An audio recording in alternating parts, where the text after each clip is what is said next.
Salut tout le monde, aujourd'hui on se retrouve pour une nouvelle vidéo qui sera un nouveau point à lecture avec des lectures très en retard, encore une fois, puisque certaines datent de mai et les plus récentes datent de juin. Voilà. De toute façon, je vous l'ai dit que j'avais énormément de retard au niveau des points lecture.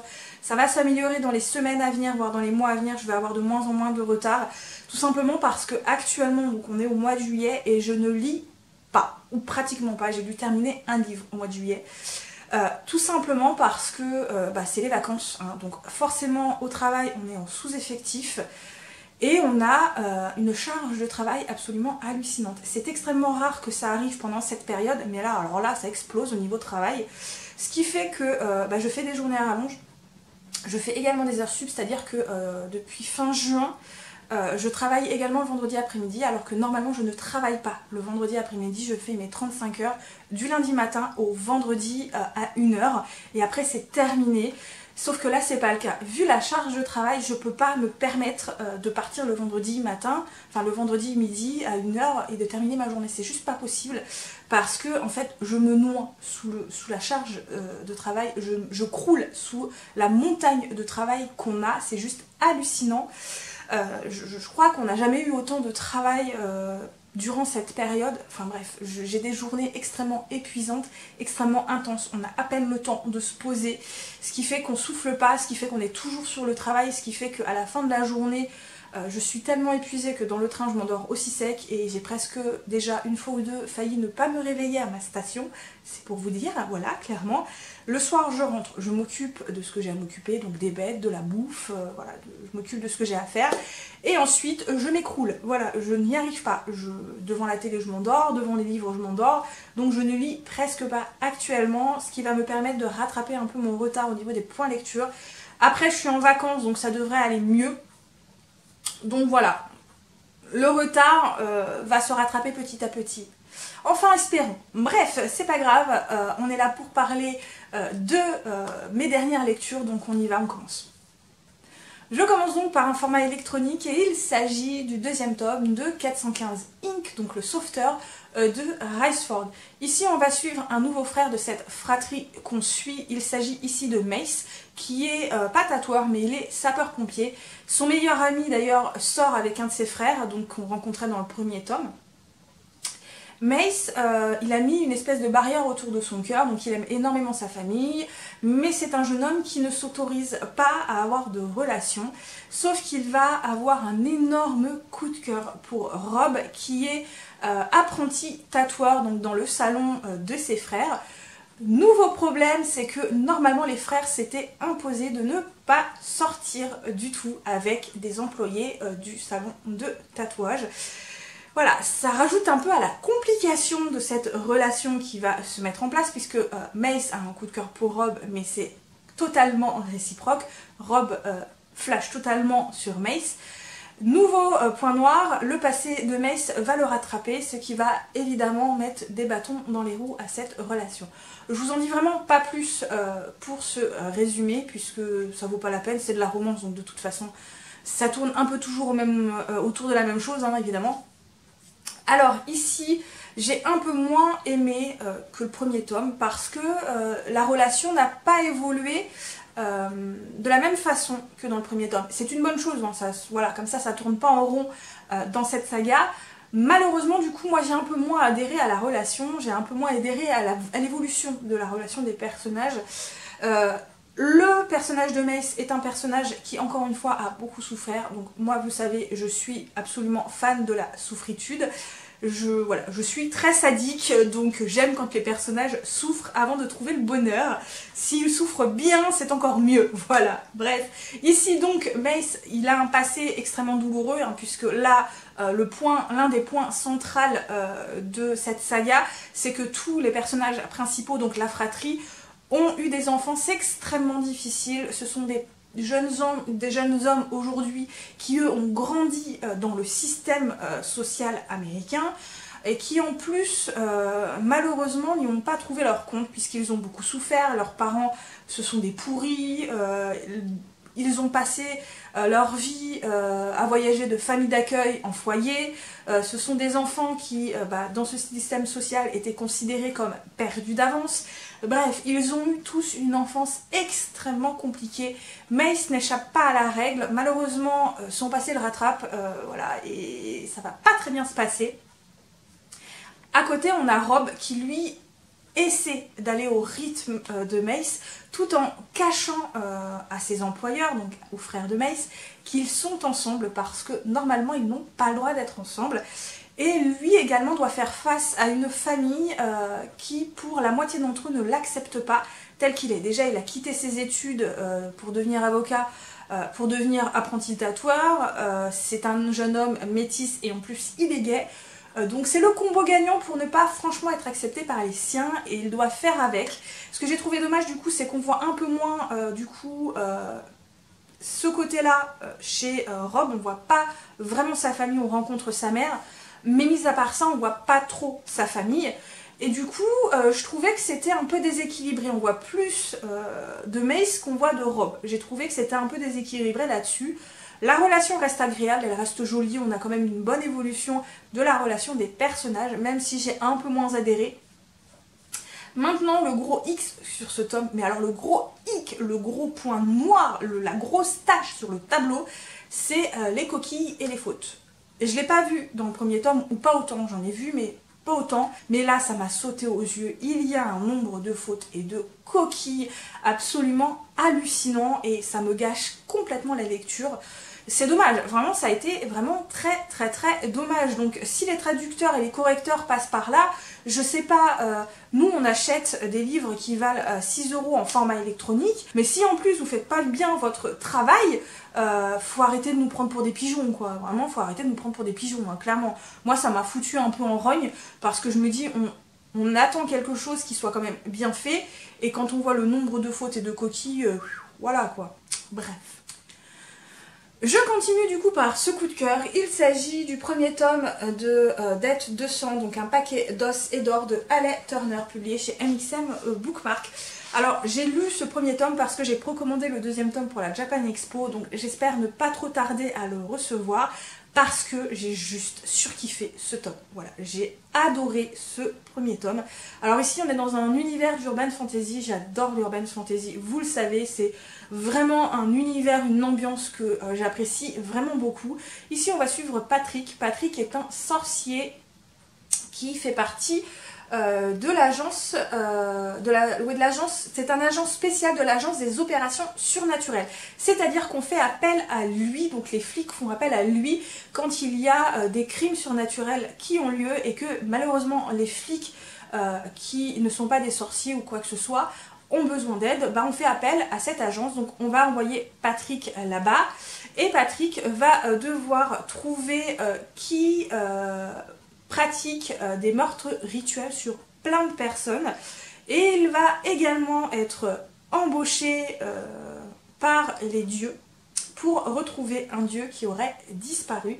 Malheureusement Patrick ne peut pas refuser et il doit mener ces deux enquêtes sans le dire aux autres. Voilà, je vous en dis pas plus là-dessus. Et il va donc rencontrer d'autres personnages et il va rapidement se retrouver avec dans les pattes un certain Jotun de verre, donc qui est un loup-garou, et il va devoir se dépatouiller avec lui pour mener à bien ses deux missions. Je vous en dis pas plus. Alors j'ai adoré parce que j'ai adoré l'ambiance, j'ai adoré l'univers, j'ai adoré le fait qu'ici les dieux finalement sont pas si puissants que ça, enfin ils sont pas tout puissants.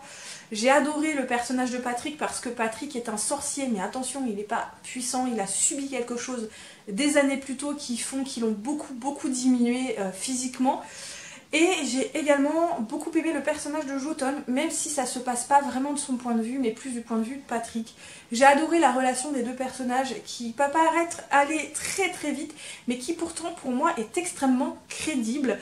J'ai adoré vraiment l'évolution des personnages, j'ai adoré l'intrigue en elle-même parce que du coup on va découvrir un univers qui est assez sombre, donc il y a beaucoup de magie, mais c'est un univers fait de magouille, c'est un univers fait de bien, de mal et en même temps d'un d'entre-deux, voilà.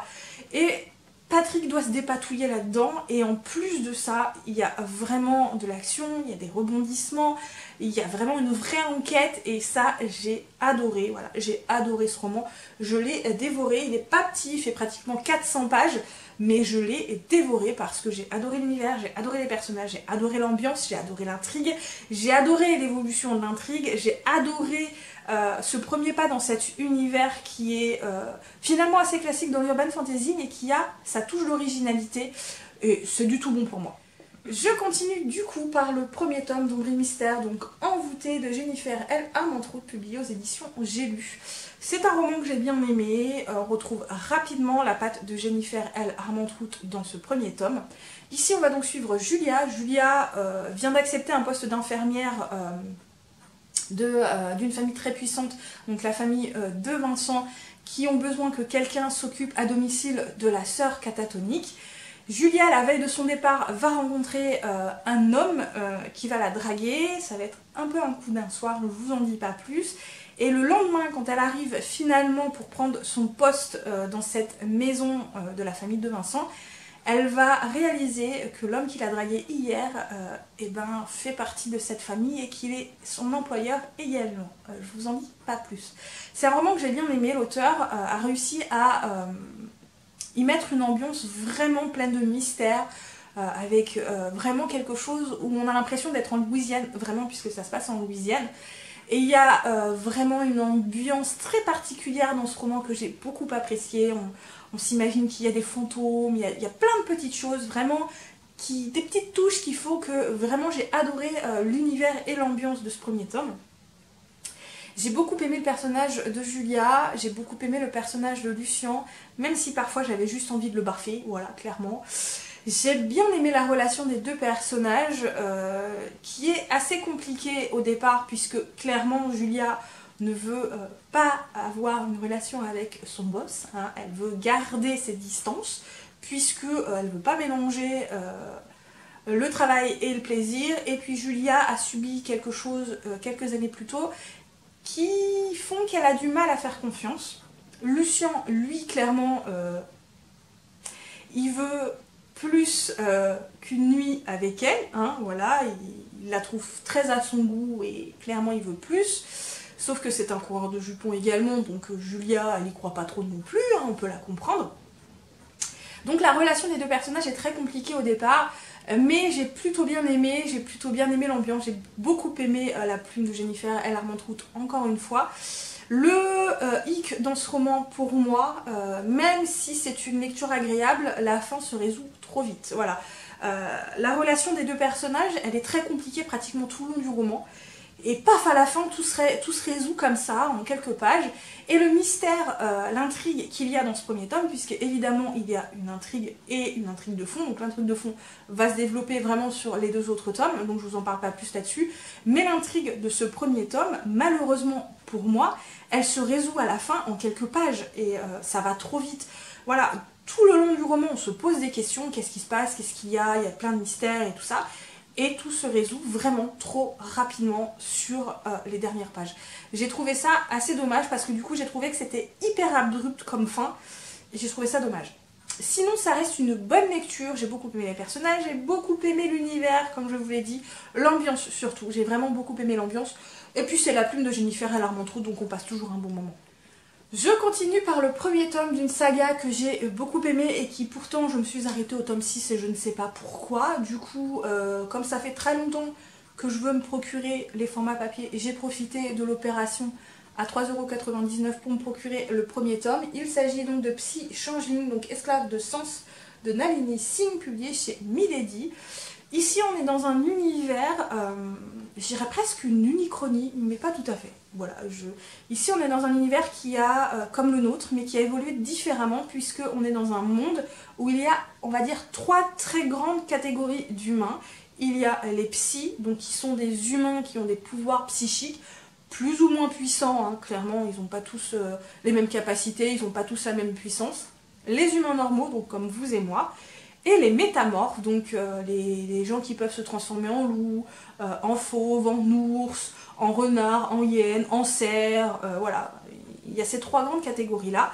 On va donc d'abord suivre Lucas Hunter qui est chef de meute de léopards, qui malheureusement, lui, dans sa meute, une jeune femme a été tuée et les loups-garous qui vivent dans un territoire juste à côté, une de leurs louves a été kidnappée. Ils savent très bien que c'est les psys, donc Lucas Hunter est parti en chasse et pour ça, il va essayer de manipuler une jeune femme qui s'appelle Sasha Duncan, qui est une psy et qui pourrait fortement l'aider à découvrir qui est le meurtrier et celui qui a enlevé la dernière victime. Je vous en dis pas plus. C'est de la romance paranormale, mais pas que. Voilà, mais pas que. Moi, j'ai adoré l'univers. Clairement, j'adore cet univers. Il est génialissime. J'adore ce que l'auteur a fait des humains, comment elle les a fait évoluer. J'aime énormément la hiérarchie sur les psys. Il y a vraiment toute une espèce de hiérarchie. Il y a vraiment toute une espèce de code là-dedans. Il y a ce qu'ils appellent le psynet. Et j'ai énormément aimé également la façon dont elle a vu les métamorphes, même si ça reste assez classique, il y a quand même de l'originalité dedans. L'univers est vraiment dément. Moi je l'ai vu au fur et à mesure des tomes. Déjà dès ce premier tome, on le voit que ça va être complètement dément comme univers. Vraiment, j'adore vraiment cet univers, il est vraiment bien foutu, il est vraiment très développé et j'ai adoré. Et ici, on a donc la relation de Sasha et Lucas Duncan qui sont censés être ennemis mais qui sont très attirés l'un par l'autre, sauf que c'est quelque chose qui ne se fait pas, c'est quelque chose qui est très mal vu, c'est quelque chose de très compliqué. Les psys ne sont pas censés avoir de sentiments, malheureusement Sasha en a. Lucas n'est pas censé se lier à l'ennemi et pourtant il aime profondément Sasha.